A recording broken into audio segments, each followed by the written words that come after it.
sebagai Raden Wijaya, merupakan salah satu figur yang mengukir jejak penting dalam sejarah Kediri Singhasari Majapahit.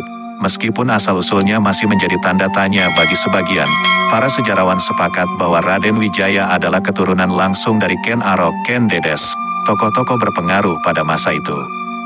Dalam kitab Pararaton, Raden Wijaya disebut sebagai pendiri Majapahit, sebuah fakta yang tertuang pula dalam Kakimpoi Nagara Kertagama, 1365, yang mencantumkan nama Dyah Wijaya, nama yang lebih lengkap, Nararya Sanggrama Wijaya, juga terdapat dalam Prasasti Kudadu, 1294. Meskipun ada klaim di Wikipedia yang menyebutkan Raden Wijaya berasal dari Sunda, namun klaim tersebut mendapat penolakan dari sebagian besar sejarawan.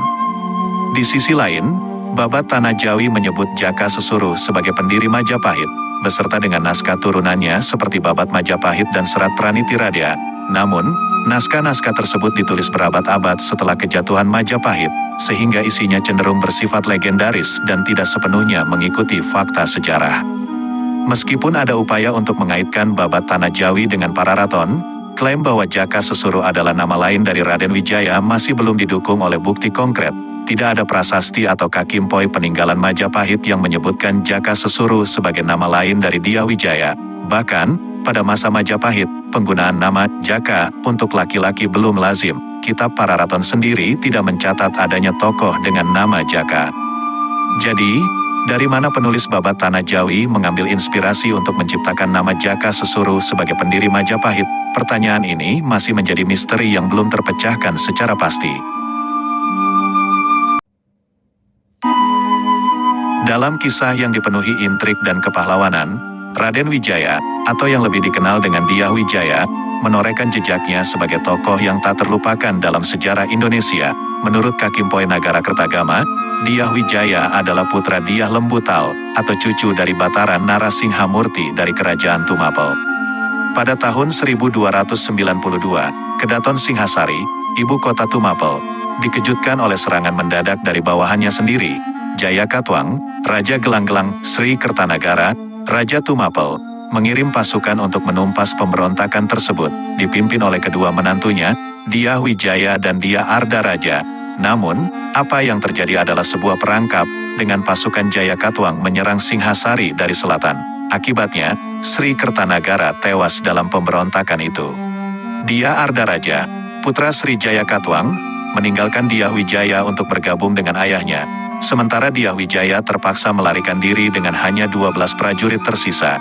Dengan tekad yang kuat, ia menyeberang ke Madura untuk meminta bantuan dari Banyak Wait, Adipati Songenep yang juga dikenal sebagai Arya Wiraraja.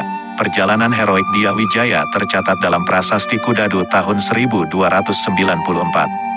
Banyak Wait memberikan jaminan kepadanya, dan Dyah Wijaya berhasil memperoleh kesepakatan dengan Sri Jaya Katwang, pura-pura menyerah. Kemudian, ia mendapatkan tanah di hutan tarik yang kemudian menjadi permukiman bernama Majapahit.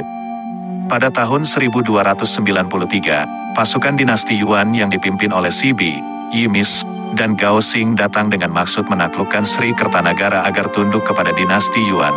Dyah Wijaya memanfaatkan kedatangan mereka dengan mengaku sebagai ahli waris Sri Kertanagara, dan setuju untuk tunduk kepada Kaisar Sizu dengan syarat bantuan untuk merdeka dari Sri Jaya Katwang. Dyah Wijaya dan pasukan dinasti Yuan bersatu untuk menyerang kota Daha dan berhasil mengalahkan Sri Jaya Katwang. Namun, Dyah Wijaya mengubah rencana dengan menyerang pasukan asing dari belakang, memaksa mereka mundur ke Tiongkok setelah kehilangan banyak prajurit. Majapahit pun merdeka, dengan Dyah Wijaya sebagai raja pertama, bergelar Sri Kertarajasa Jayawardana. Sesuai kesepakatan, ia memberikan separuh wilayah kerajaan kepada Banyak Wait, yang telah berjasa besar dalam pendirian kerajaan Majapahit. Dengan kisah kepahlawanan dan diplomasi yang penuh intrik, Raden Wijaya mengukir namanya sebagai pendiri kerajaan Majapahit, sebuah kerajaan yang akan menjadi salah satu kekuatan besar di Nusantara pada masa itu.